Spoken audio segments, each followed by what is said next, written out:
Hey everyone, welcome back to the podcast. The book we're doing this week is Last Graduate by Naomi Novik. It's the sequel to A Deadly Education, which we finished and posted the episode for, I think, last week. I'm not sure when this is going to come out, but with me is my lovely co-host, Maria. Hi, guys. Have you ever noticed that they always do that when they're introducing a female co-host? They're always like, the lovely. It's never like the male and they're like, the lovely Tom Segura. You're like, no, that's not. They never do that. We need a good male introduction not adjective. What is adjective? That word? No, the ruggedly handsome William. The one's adverb. We need good adverbs. Yeah, good adverb. So we both really liked The Deadly Education, I think. I had, I think, a few more issues with it. A little, like, some nitpicks. I'll start off by saying I really liked The Last Graduate. This is the first book I've read in a while where, like, I wanted to keep reading right until the end. I was really excited. I finished it in, like, 2 sittings. I listen to books at double speed, so that's not actually that much, but I read it very quickly. I really liked a lot of things about it. But before we get started talking about them, do you want to give a brief description of the premise and where it picks up? It picks up right where the last book ends, which is literally, it's right after graduation day. Freshmen are incoming into the school, and she gets a letter from her mom, a tiny little letter written on like onion skin that says, like, my darling girl, I love you, stay away from Orion Lake. And for those of you who don't remember or haven't read, Orion Lake is the guy that she spent the entire past book becoming friends with and developing a tiny little baby crush on. And it picks up immediately, because that's where the last book ends. Like, literally, she reads the note, done. And it picks up right there. And then she basically goes, yeah, okay, Mom, I'm going to ignore you. And I'm not going to think about this much. Like, you must have a reason. And I'm sure I'll figure it out. But nah. I'll if I regret it later, I regret it later. And that's it. Like, because I was really worried, and we discussed this at the end of the last book, that this book was going to really, like, angst over this note. Like, what does it mean? She's going to distance herself from Orion. And Naomi immediately was like, nah, fuck that. we're not doing that. It was just a cliffhanger. Sorry, guys. It's very within Elle's character to act that way, too, which is funny. Just be like, whatever. And basically, it's their senior year. It's the start of their senior year, and it's time to get ready for graduation. And so the first half of the year is just them doing their last classes. Once you finish your classes, then you get to just... And to remind listeners, if you haven't read it in a while, this is the Murder Hogwarts, where you're constantly almost getting killed by monsters, and graduation is running a gauntlet of these monsters to get out of the school. Yeah, the graduation hall is just filled with the Maleficaria, and you have to get from, like, point A to the gates. So everybody forms into, like, teams to get through. And that's the basic premise. Like, we got to get through graduation. The last book ended where she'd created an alliance with her friends Adia and Lou. And Orion was, like, doing Orion shit in the background, and they repaired the machinery. So the big conflict at the end of the last book was Orion had saved too many lives. The Mals are all really hungry and really angry, and the seniors are going to have to suffer for it. So they go into the graduation hall, they fix machinery, they come back out, and, like, basically the end of the book. And so now they're living in slightly a new order. Like, they know that the machinery is probably going to still work. They're probably going to have an easier time. No one's relying on that. But yeah, that's the start of the book. And like I said, it's kind of split into 2 sections. The finishing the last year of work part, and then the time to prep for graduation, because that's how the school year's set up. I love this book. I thought it was great. Yeah, I really liked it too. I read something on Goodreads that originally Naomi Novik had wanted this to be a duology, and then she finished a first draft of it and was like, okay, I forgot to write the middle. Like, the middle needs more weight, and that, I think, is really noticeable in this novel, in that it is very much the second half of the first book. It picks up almost immediately afterwards, and it has all the rolling downhill momentum that the last half of a book would have. And I think that was one of the things. It reminded me a lot of reading Harry Potter as a kid, not just because of the Murder Hogwarts part, but just because the way Rowling writes, there's this great kind of, like, she's narrating what's going on during the year, and then you dip into scenes, and then you come back out, and there's, like, this, you kind of see the end point, and everything's moving towards it, and momentum's building, and there's, like, cool stuff going on. And yeah, I really loved it. It was a lot of fun. And, like, there's just some great stuff. Like, Orion is kind of strung out because he can't kill enough things and it's really beginning to bother him. Yeah, and I was surprised because Will and I talked the entire time we're both reading it. And there was a lot of things, and especially because I rewatched our Deadly Education video, and there was some things that he like complained about or was met about during Deadly Education that he was really on board with now. And so I just think that's a testament to Naomi kind of like perfecting this story a little bit in the second draft, and making you... Like, I shipped Orion and Elle from book one, but Will I did liked it. them so... I liked them. I thought they were kind of like, oh, that's kind of a cute idea. But here I thought they were like actually genuinely really cute. And I liked their dynamic. And it was just like... I liked Elle a lot more as a character too. Again, it's like this is the second half of the first book where you start to like, okay, all the introductions are out of the way. Now we get more of her doing stuff. And it helps that like in this book, the rest of the schools begins to catch on to what's going on with her in terms of her being, you know, dark and terrible to behold, evil sorceress in training, which is like, it's just a lot of fun. And I think you're right. I think Elle really is much more likable this time around because like the first book, especially like the first half, is Elle tackling everything on her own all the time. She has no friends, and she's not angsty, but she's very bitter and sarcastic, if that makes sense. And in this book, she starts out with the friends that she established at the end of the last book. So it really just gives you a chance to get to know Elle outside of just being like the weird loner that people tolerate. And so she becomes more likable because you finally get that like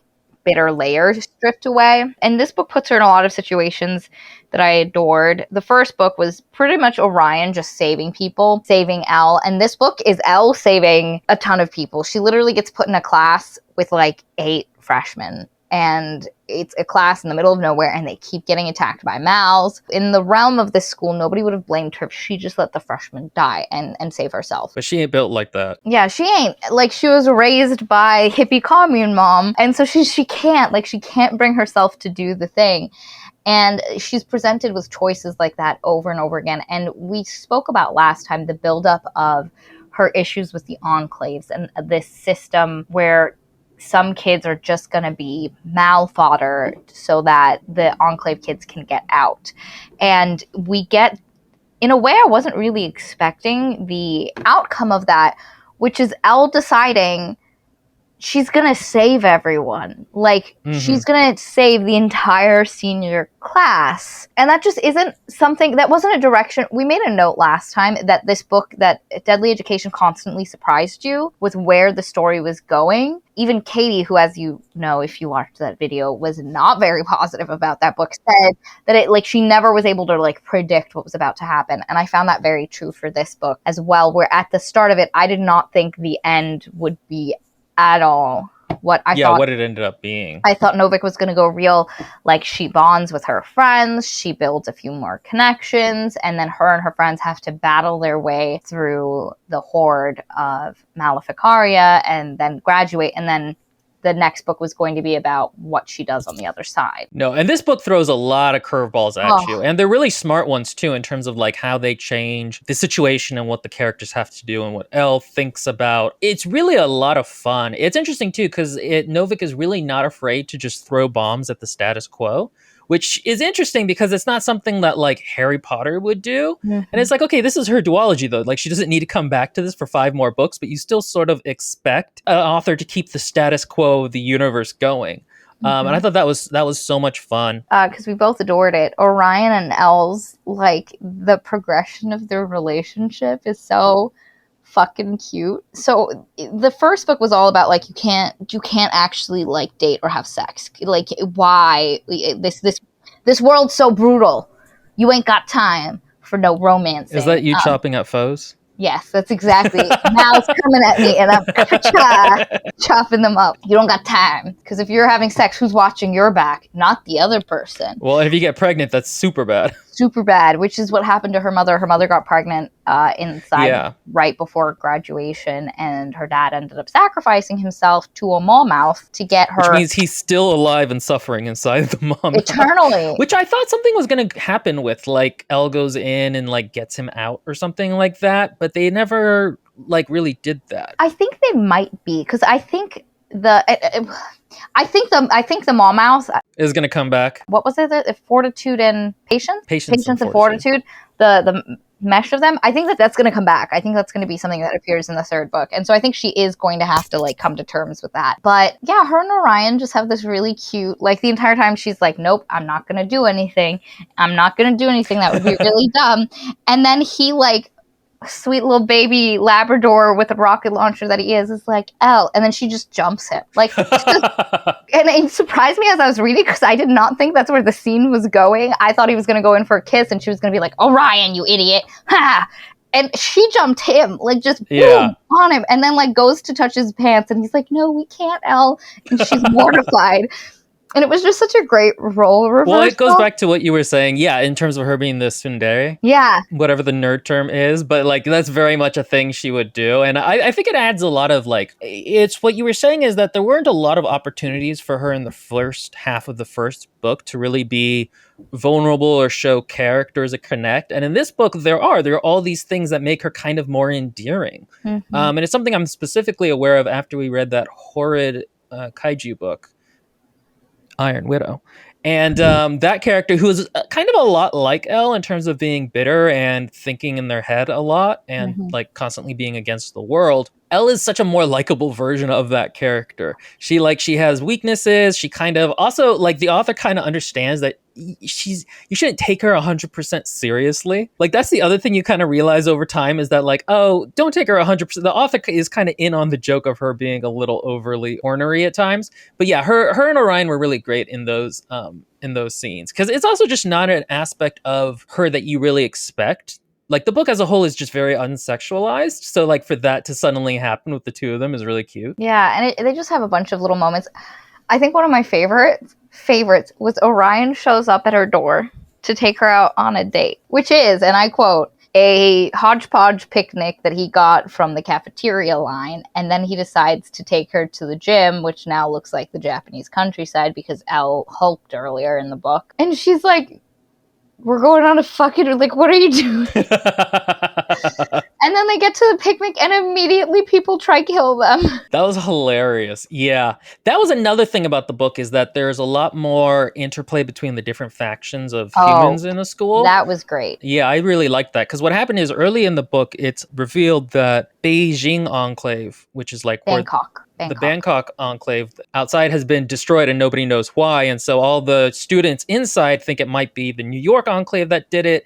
And there's all these power tensions and Elle being super powerful and being friends with Orion, who's from the New York Enclave. Like it throws a wrench into everything. And I thought that was really fun. I thought that was good. Once everybody realizes how powerful Elle is, then Shanghai Enclave gets really worried about her and what she's doing. And it's great. There's a great interaction that comes out of it. But it really, like, the whole school comes together. And I really liked this idea of, like, unity despite differences that comes up. It wasn't a direction I thought the book was going to go in at all. But there comes, like, a pivotal moment towards the end of the book where, like, everyone has to make a decision where everybody has to get put in danger to save everyone. And when the majority of the kids decide to go through with it, Naomi did such a great job building up to that I believed that all of these kids would decide to do this. And it's beautifully paced. And the big secret, the big mic drop is the school. That the school is actually sort of sentient or at least has a intention. Yeah. I thought that was really cool because I always really like stories about robots, and that's essentially what the school is a little bit. And so what's revealed is that the school, even though the tagline for the school was like a place where all students can be safe, it was kind of understood that it was just like rich kids, but the school didn't understand that because that wasn't in like the line of programming. So it really takes it seriously. Let's make all the kids safe. And so it will kind of tries to start corralling students into doing the right thing, even at its own detriment, which I thought was cool. There's a point where Elle realizes a lot of the decisions the school has made this year that she thought the school was targeting her, trying to stop her, trying to force her to be a maleficer. It was all just to kind of force her to realize that, like, the school's just trying to get tons of kids to survive. And previously, the best way to do that was to make the kids pretty much work on their own and watch their own backs as much as possible. So it kind of fostered that. But then when the group of kids went down into the graduation hall and fixed the machinery, the school was kind of like, if they work together and if they have Elle, more kids could be saved. So the school starts like thinking it through. But also like it was like the nosy aunt, like meddling in your business, trying to get you to do what she wants is how the school felt to me. And so what Elle discovers in a moment where she gets really down on herself is that the graduation hall is actually empty. Like there's nothing in it. Yeah, the reservoir where the Maleficaria usually are. It's literally a horde that you have to get through, to the point where the school literally does obstacle courses that you practice through so you can prepare to get out of the graduation horde. And it's completely empty. But the school had been giving them progressively harder and harder and harder and harder tasks. And what Elle realizes is that the school was trying to make her realize that she had to help everyone, and also trying to get everyone to realize that Elle could help them. And to work together, just to think as a one unit. Yeah, because there's points where Elle, there's a point where Elle is trying to, help people, and her alliance has an alliance with another group, and the other group's like, why are you helping all of these other people? Our teammate was down, and you didn't help her, and she went down 6 times, and Elle was like, well, I was helping these other people that needed it more. And she basically says, I'm gonna get everyone out. Because Orion was already planning to do that. He was already planning to, whatcha, fight Mal. You should be if they ever do a movie, you could be the motion caption person for Orion. It's, like an Avatar, The Last Airbender, where they had the martial arts expert. Mm-hmm. They based all the movement. That could be you. Yeah. Well, Orion, I think, had just been oh, yay, this is awesome. This is an orgy of getting to kill a bunch of Mals. But yeah, she decides she's going to save everyone. And then she tells them that, and they're like, oh, God, oh, shit, okay. So they start doing really big runs. Normally a run is with 8, maybe 10, 15 people most to go through the thing. And they're pulling it where they've got 300 kids going through the auditorium at one time, and it's exhausting and it's terrible. And Elle and Orion are doing it multiple times a day, several days a week. It's just this thing, and the school is just putting them in the position where they all have to work together. And eventually even the Shanghai and the Asian enclaves get behind it, and only for Elle to realize that there's literally nothing. There is no monsters in the graduation hall. It's like preparing for a marathon, and the marathon runners, the people who are running the marathon, are yeah, it's happening. It's absolutely happening. Only for you to find out that they never booked the marathon space. And so there's that moment where she's like, there's nothing fucking in here. What? And then the school literally just shows her a tagline where it's to save all the children. And she's like, aw, you poor sad fucking school. You just want to save all the children, and you can't. You want me to help you, so you've been doing this the whole year. So it put her in the room with the 9 freshmen or 8 freshmen to force her to save the 8 freshmen, to make her realize she has to save everyone. Yeah, it's like breadcrumbs. Yeah, the whole time. And it just I felt so bad for this poor, Will was right. It very much feels like a machine that's really trying to do its program, but it can't, because there's this big issue. And so the kids have to figure out what to do. How do we help the school? And it gets to the point where the school punishes people that aren't actively trying to help. Well, the dilemma too, though, is that the machinery that they fixed last book is eventually going to break within 3 or 4 years, and they would have to do the same thing to fix it. And basically, there is no good way of fixing it. All the adults, permanently, all the wizards in all the world have tried to figure out a way to do it, and they just can't. So how are the kids supposed to do it? And the solution they eventually come up with is that actually what they're going to do is instead of trying to fix it, they're going to try to lure all the Mals in the world, or a majority of them, to the school, get them in the school, and then break the school off from reality. So they're all stuck in the void. Which is it's such a cool idea. It's such a cool, it's because they introduced something in the first half of the book during the part. So there's this huge issue in the first half. I thought that was clever the way she set that up. Yeah. So there's this huge issue where Orion, all the Mals are attacking Elle, and the school specifically arranged the schedule so Orion can't go help Elle, can't kill the Mals, and Orion gets his mana from killing Mals. He can't be attached to the power sharer that the New York kids have, because he literally uncontrollably drains the whole thing. Also, I thought the note that he drained the entire New York enclave's power in like 30 minutes That was hilarious. was fucking hysterical. Well, and also more than that, he needs to kill things. That's like Yeah. what he has fun doing. He is obsessed with it. Yeah, but also Elle made a point at one point where she realized how much he was running on empty, because it like you don't feel good if you don't have enough mana. So it's partially that, partially he just genuinely, and he has a conversation with Elle, because Elle's like, yeah, you know, people have just made you expect you have to kill things, and he was like, no, you don't fucking understand. I love it. I'm the weird one. And there's a couple of moments I thought Naomi was gonna make Orion go bad, or like just get so caught up in things he was gonna like, because there's this moment where he nearly kills some kids because they tried to kill Elle, and he gets real dark real fast. And then when he's talking about how single-minded he gets with killing Mals, and like he doesn't even think about it, it's just happening, and he has to be like slapped out of it. And I thought that's the direction it was going in, but it really gave a lot of depth to him as a character, because in the first book, and I used it again today, I described him as a Labrador with a rocket launcher, but he's more like a rat terrier, like those dogs that like, and that are trained to go, and just like if there's a rat, he's gone, like he's getting it. And it was really great, but it set up that like Orion is equally as weird as Elle. Well, one thing I liked is it was kind of a pass away line, but I thought it made a lot of sense, where he talks about how like Elle's aura is much sharper than other people's. It's a lot more like a Mal's. Oh, yeah. And you're like, oh, okay. So that actually kind of explains why he likes her, is because she's more real to him than other people, because she's more like the Mal's, being semi, evil tempered or whatever, which I thought was very clever. I liked that. I forgot why I went on this tangent. So because he can't kill Mals, he's not, and he wants to, he's real grumpy and upset, and he keeps just hunting them. And one of the New York girls is like, why don't we just make a honeypot? And everybody's like, what the fuck is a honeypot?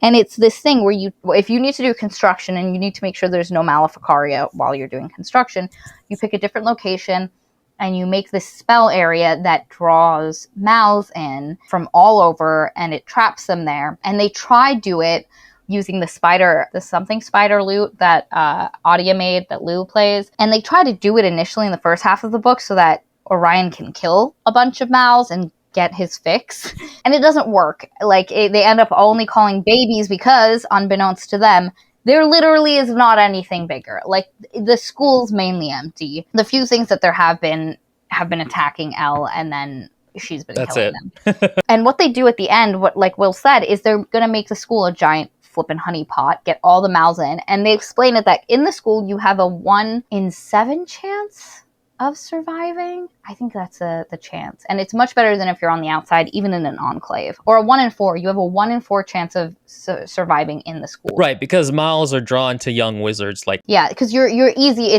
Like once you're older, you're toughened, you're harder to kill, you're much more of a threat. You're not young, tender, and delicious, and juicy, and easy to get to. And so in the school, you have a 1 in 4 chance. Out in the world, you have a 1 in 7 chance. They need to figure out a way where your chances are better. Like either to make the school's chances better of survival, or like some way for more kids to survive. And Lou is actually the one who thinks of it, where she's like, if you just put as many Mals as you can in the school, and they calculate it out, and it brings the kids' survival, at least for a couple hundred years, to about 1 in 2 chance in surviving, which is significantly better. And the school's on board. Like, the school's immediately like, yeah, sure. Throw me into the void. Throw me into the void. Let's save those kids. Let's go. So the idea is the entire school of kids has to graduate all at once. All the kids have to go because they're going to launch the school into the void. And as kids go, they open up a little portal to wherever their entry point originally was in the outside world. And during that moment, Mals can get in. So they need a steady flow of kids going out to get Mals in. And they create this elaborate plan to get the Mals, instead of to immediately eat the kids, to keep going and go throughout the entire school. And Orion is there to like deal with stragglers. Elle is the one doing this incantation. And it's such a fucking cool scene. And everything is going real fucking well. Too well, you could say. Because literally, I don't think anybody dies. A couple of people get injured. And then, there's a moment where, and this is why I think the Maw-Mouth is coming back. Things happen in threes, right? There's a Maw-Mouth in the first book that Elle literally has to go inside and kill. In this book, there's a smaller Maw-Mouth who comes in as like kids are going, it's in Brazil, I think. A kid's trying to go through in Brazil, a Mawmouth comes in, starts eating this kid, or like enveloping him. Elle saves him and has to go in again, and it's her worst fear. Like the experience of being inside the Mawmouth is absolutely horrifying. It is 100% her worst fear, and she has to go through it again, and she does it, and she comes out and she's like, I did it. I faced my fear. I did the thing. And immediately I was like, oh no. That was too easy. That was too clean. And they pretty much get almost everyone out. And at like the last possible moment, when it's pretty much just her and Orion, and she's getting ready to cast her destruction spell. The school is beginning to break away. It's going to break away regardless of what she does. So they have like a minute to jump out and get out before it's gone. Yeah. The conglomeration of patience and fortitude, which were the two giant Mawmouths that stood on either side of the graduation door, who got starved and ended up having to eat each other and had been living in the bowels of the school, pop back into they just drop down through the ceiling. And there's this moment where like they realize we just need to like just get through. We just need to get through. But she realizes, and Orion realizes, that if they go through, patience, fortitude can get through as well, which means wherever they go, they're going to unleash this massive, terrible, super bad Mawmouth into the world. Well, the other thing is that like Orion is having the time of his life, just slaughtering unending hordes and streams of mouths, and funneling magic into Elle. Elle's being super powerful. She's finally getting to unleash her like destructive potential and like this major, just enormous power, because she's channeling all of the New York Enclave magic. And not just that, because it starts running out about halfway through. Like, she should be running on empty almost at a certain point, and then she realizes she's not, because as Orion's killing Mals, he's just funneling massive amounts of power into her. And so they fit together beautifully. Like, in that moment, he is killing, she is which enables her to cast, because like she can do this stuff, but it needs a fuck ton of mana, which she can't just like magic out of thin air. It's the one way where like, well, she's designed essentially to do this incredibly powerful magic by draining life. Yeah. That's essentially like how she's supposed to get this power. Yeah. But she doesn't want to, so this is a different way. And through Orion, like the two work together really, because he'll make more than he can. I mean, I don't think there's an amount I'm not even sure he uses that much. Yeah. He just like holds a massive, but anyway, he funnels it into her. And so it's this beautiful like machine that's working exactly how you would want it to. And they create a plan earlier in the book where she wants to build enclaves with her Golden Sutra enclave book all over the world to just help anyone. Like, you want to be safe? Here, you go live here. And Orion's like, and I can come with you and just kill all the Mals. And which is something she'd thought about. Like, she daydreamed, which is not something Elle does regularly. And she was like, she daydreamed her and Orion traveling all over the world. He kills all the Mals. But she won't say it to him because she's kind of emotionally stunted, and it's super cute. And then eventually, like, he gets it out of her that this is her plan, and he was like, I'll come with and I'll kill the Mals. And he's like, see, with you, like, I can do that, and it's a good thing. So they're set up to do like this great ending. They've got a happy plan at the end. He talks about how like she's the only thing he's ever wanted to do besides Mals. Right? Yeah, it really is. I mean, I really liked their romance in this. It's so beautiful. So I'm sure you know where we're going. So what happens is, Orion just looks at him with that like, looks at the giant Mal, the Mawmouth, and all the horde of Mals with like that dog-like enthusiasm for a ball, and he kisses her and pushes her off and goes and faces them. And it is that last line is so killer. It is such a hook to end on. Just fuck you, Novik. Like, it's so good. He's like, I love you, Elle. Go. And then just pushes her through the door. That's it. That's how the book ends. And you're like, oh shit, that's it. He's done. He's now in a void with no way back to reality. And they literally talk about in the first book, nobody knows what the void's like. Can you survive in it? What happens when you're in it? Like, nobody knows. And now I'm just like, how the fuck are we going to get my little boy Orion out? It's such a great plot path for Elle in book 3, because she's going to try to get him back. Like, this is such a great personal quest for her to try to get him back, but also not link all the Mals back to this world. And it's going to be cool because I think for sure she's going to meet his mom, the New York Enclave Domina. Yeah. And like, there's still going to be all this politics stuff. And we still don't know what killed the Shanghai enclave on Enclave. the outside. I thought originally what it was going to be was that patience and virtue had gone hungering out into the real world and had just ate it. And was like, they were eating it now, and there's going to be like an apocalypse type thing going on outside. But it seems like that's not the case. So there's still a lot of twists and turns to come in book 3, and I think that's really cool. It's a really smart way to do it. And again, Naomi didn't have to do any of this. She took this book in a direction that I did not expect. But what Will said would have been a perfectly good direction for the 3rd book. You know, it could have been they just prep for graduation, get to the graduation hall, realize there's not a lot of mouths, get out, and then the bomb being the patience and fortitude are outside and they're causing chaos, and now Elle has to deal with this imbalance that she's created that her and Orion have essentially created in the world. But this is so much more gutting. Is so much better. it's so worse. Like, as a reader, like, if you go and you look at the Goodreads page for this, everybody's They're like, I all just like, finished. Fuck you. Fuck you, Naomi. Or one of my favorites was, I guess Naomi is also a dark supreme sorceress in the making with that fucking ending. And I'm just like, she done trolled so much. I mean, it's so great from a writing perspective of like really hooking the conflict into the character and not and having them drive the plot versus the plot drive them. It's like it's such a more immediate and visceral quest for Elle to go on. And like, she's gonna meet her mom for sure. That's gonna be fun, I think. I mean, the funny thing is, when I saw the title that the 2nd book was called The Last Graduate, initially I was like, okay, but how are they going to stay in the school in the 3rd one if they're the graduate here? Are they going to like flunk or something like that?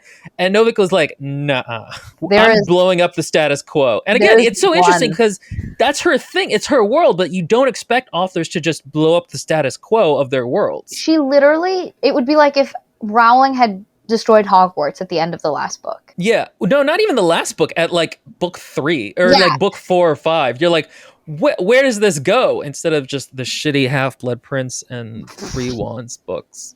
We'll talk someday about how much I hate the last like 3 or 4 Harry Potter books. Oh, God, everything like Order of the Phoenix onward, I could do without. Anyway, that's a different magic school. Different murder Hogwarts. Just, it's a ballsy move on Naomi's part, and it's also the harder, I would say, to write successfully version. Because she had, again, the version I painted before, where I thought it was just going to be Elle prepping for graduation, having to make it through, and then, like Will said, patience and fortitude being on the out. That would have been much easier. It was so, like, easily set up. And I think that would have been, like, the easy route to take this book. And I think if it had gone that route, it would have been just much more like book 1, which, again, I enjoyed. But this book is far superior. And also, in terms of the Orion and Elle storyline, the way this is supposed to work is that they're supposed to have more trouble in book 2 and then kind of reconcile in book 3. You know, like that's the classic. Right, but this is like, no, we're gonna do that's one of the reasons it feels so unexpected, is because this is not the storyline shape we're expecting. It's like, it's a real, I wouldn't say a deconstruction, but like a real reversal of it. I really did like this book. And it was so much fun. This was easily the funnest book to read that we've read so far. Absolutely. And I really thought Axiom's End was gonna be like, I didn't think we'd find something that beat Axiom's End for me so soon. Dear listeners, you do not understand how much Maria loves Axiom's End. Let me tell you of the ways. Sing to me, O Muse, of the love of Maria for Axiom's End and the ampersand. She is so hyped for the second book. So here for. To be fair, I am too. And it's a good book, and I really enjoyed it, and it was decently. But this is just superior. Like it's one of the it's a superior reading experience. Absolutely. But she, like, that's the thing about Novik, is that she's just a really talented writer. Because again, I was thinking back to comparing it to that horrible Iron Widow book, and it was like that book, the fight scenes weren't very good. There wasn't very good tension. The whole book as a whole, there were just so many things that didn't work about it. And this is such a more masterful story told story. She's such a better, and I mean, you know, this is also Novik's book like 12 or 13 or something like that. Like, she's written a lot, so she knows what she's doing. But yeah, it was a lot of fun. I'm really glad we pushed through book 1 to get to book 2. No, it was great. And that's it. Read it. Go ahead. Do yourself a favor. I hate that I have to wait until 2022. Oh my God. Like, you have no idea, guys. I hate that I have to wait until 2022 to get the resolution of this. I'm interested to see how her mother plays in this story, because she's going to be in the outside world now. She's going to be interacting with different characters, and her mother has been like a character for flashback. Yeah, so how's she going to actually interact with her as a person, and especially now? Yeah, I thought that was really interesting. That was one thing I was a little sad of, is I was like, oh, we're not going to see some of these students again. You know what I mean? Like, I liked her buddies. I did love the secondary cast. I mean, again, those were really fun. Novik actually always does that very well. Yeah, she has some very good strengths as a writer. So yeah, I think we'll see some of them again, I imagine. Yeah, I think Adia and Lou. She's definitely. Yeah, and probably Chloe too, because she's from the New York Enclave. And I'd like if Leslie came back. It's Liesel. Liesel, yes, Liesel. Liesel was this. Okay, here's my problem with her. Mm-hmm. The narrator did not do a deep enough German accent. I have this thing where I find it hilarious when people who aren't German try to do German accents. It's just, to me, it's the funniest thing in the world, and I love it. And here it was just like a little bit there, and I was like, no. But yeah, Liesel was a great character, even if she was like kind of a national stereotype of a very rigid German person. You know what I mean? Like, she was just such a badass. She was a Banff. She was she was a Banff, yes. And like, you think Elle was going to become the ringleader, and it's like, nope, Liesel. And Elle was just like, okay, I'll stand here. I'll do the thing. And that's not team leading is not my strength. It isn't, and it was great because like it would have been very easy as a writer to just like be like, because like I never thought Harry Potter was a good leader. I'm gonna be honest. And so I really liked that like Elle wasn't shoehorned into a position of a leader, which she isn't. She's interpersonal communication, not her forte. And so you got Liesel stepping in and being like, no. If we're going to do this, we're going to do it the best way. And this is what we're doing. And this is how we're going to do it. And I'm irritated people are getting off schedule. There was one comment, and I liked this, where like her dad sacrificed himself to save pregnant mom when he shouldn't have. And it was such a good act, and it was so selfless that it created the imbalance of Elle. Elle was going to come out terrible because of this. And then I forget what the imbalance was for the enclaves, but she makes a point that like, and then something happened with the New York enclave, and thus Orion was the natural answer to that. And so they are both created to fix an imbalance that was created by the situations around them. Fill a vacuum. Yeah, and I don't necessarily know that that's much true. as the way Orion filled her vacuum. I loved that 2 minutes into sex, Orion comes, and she's like, and he's super embarrassed, and she's like, listen, buddy, you just need to get back into the game and get me mine. We can figure this out. Yeah, I thought that was really funny. It was so, like, props to you, Novik, for writing that as realistic, because that was a very realistic, like it wasn't. I mean, none of them have like, it's been like 3 years for all of them, and they're all teenagers. Yeah, and it's just like it's so cute because it's so like endearing. Yeah, it was very endearing. Yeah, that was The Last Graduate. I really liked it. It was great. I really enjoyed reading it. It's a crime we have to wait a year now. Oh my God, Novik, I hate you, but I love you. Don't stop. We'll go ahead and sign off. Let us know in the comments, if you're watching this on YouTube, what you thought of the book. What do you think of the characters?